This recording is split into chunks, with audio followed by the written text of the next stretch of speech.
Assalomu alaykum. Andijon viloyatidamiz. Bizdan iltimos qilishdi.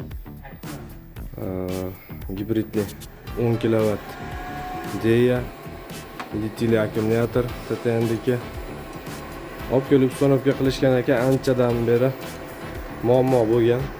Muammo davlatga sotmagan.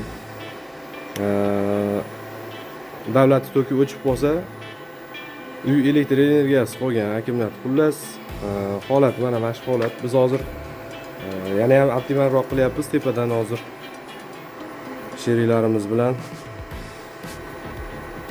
qismlarida ozgina muammo bor ekan. Tepada ham muammolar bartaraf qilib, shu yerda kirish chiqishlari bor va ulanishlarni ozgina to'g'ri qilib qo'yishgan.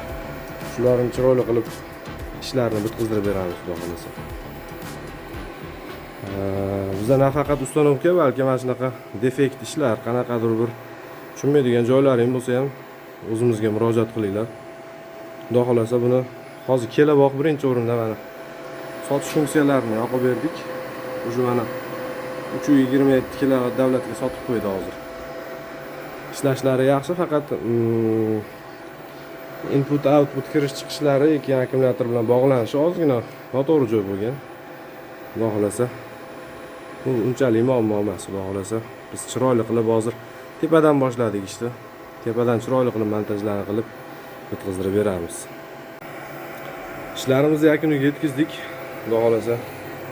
Mana endi montaj jarayonimiz to'g'ri bo'ldi. Tekshirib ko'rdik.